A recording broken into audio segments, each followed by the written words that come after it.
अस्सलाम वालेकुम दोस्तों, मैं आसिम सुहेल आपकी खिदमत में हाज़िर हूँ। उम्मीद करता हूँ कि सब खैर खैरियत से होंगे। अल्लाह पाक आप सबको अपनी हिफ्ज़ व अमान में रखे।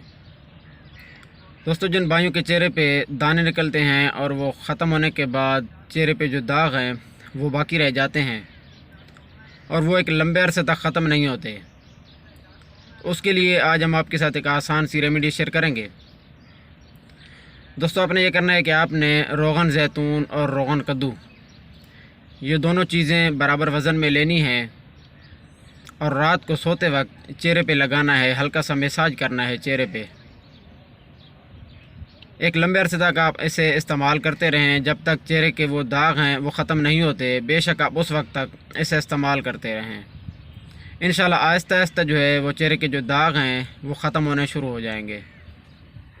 अगर आप चाहते हैं कि मेरे इस तरह की हर आने वाली वीडियो जो है वो सबसे पहले आप तक पहुंचती रहे तो मेरे चैनल को सब्सक्राइब कर दें, दोस्तों के साथ शेयर कर दें और अगर वीडियो पसंद आए तो कमेंट्स बॉक्स में अपनी आरा का इज़हार ज़रूर कीजिए। जज़ाकल्लाहु खैरा।